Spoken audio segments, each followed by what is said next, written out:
السلام عليكم. شهر رمضان شهر الصيام والعبادة وصلاة التراويح والتهجد، وطبعا فيها ليلة القدر اللي نزل فيها القرآن الكريم. واحنا كعرب لما نستقبل الشهر بنزين البيوت والشوارع والمساجد، ده غير بقى العزومات اللي بتبقى أول يوم رمضان والعائلات اللي بتتجمع مع بعض وكده. يعني محدش بقى سأل نفسه أول رمضان عاشر المسلمين كان عامل ازاي أو كانوا بيعملوا ايه. السؤال ده اجى على بالي فقلت ليه ما ادورش عليه واعمل عنه فيديو.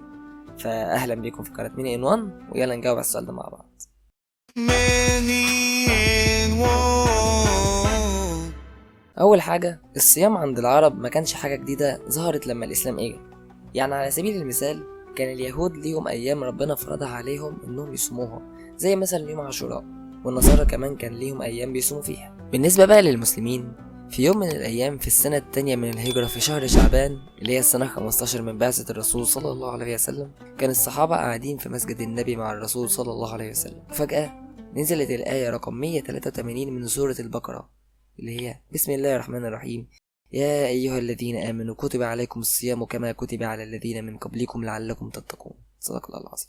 وكان أول يوم يصوم المسلمين كان يوم الأربعاء. طبعا في بداية الإسلام كان أي فرد بينزل من ربنا سبحانه وتعالى على المسلمين كان بيمر بمراحل لحد ما يوصل للصورة النهائية.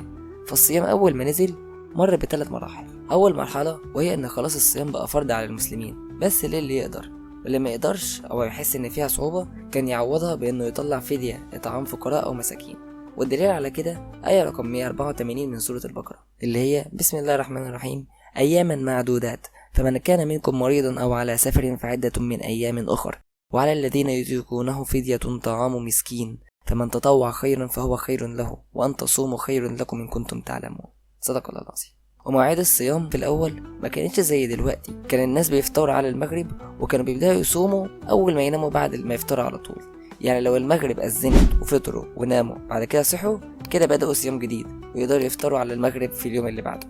المرحلة التانية وهي إن خلاص الصيام بقى فرض على كله إلا الناس اللي ليهم أعذار زي السفر أو المرض وهكذا، وده في الآية رقم 185 من سورة البقرة اللي هي بسم الله الرحمن الرحيم: شهر رمضان الذي أنزل فيه القرآن هدى للناس وبينات من الهدى والفرقان فمن شهد منكم الشهر فليصمه ومن كان مريضا أو على سفر فعدة من أيام أخر يريد الله بكم اليسر ولا يريد بكم العسر ولتكملوا العدة ولتكبروا الله على ما هداكم ولعلكم تشكرون. صدق الله العظيم. المرحلة الثالثة وهي تحديد مواعيد الصيام والإفطار.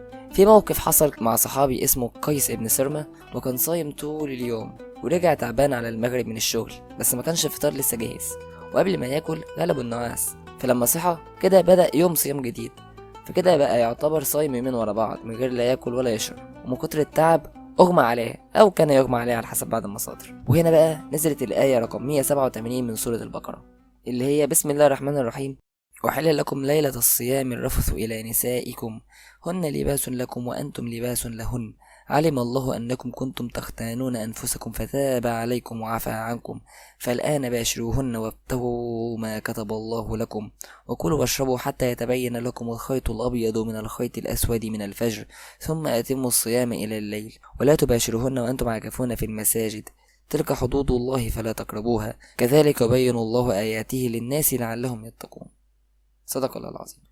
وبعد الآية دي خلاص عرفنا إن الصيام بقى من الفجر لحد المغرب، ودي كانت المرحلة الثالثة، وبكده شكل الصيام وصل للمرحلة اللي احنا بنصوم بيها حاليا. وطبعا أول رمضان على المسلمين حصل فيه أحداث تاريخية كتير، ومن أهمهم غزوة بدر اللي كانت يوم الجمعة الموافق 17 رمضان، وده بقى موضوع لفيديو تاني.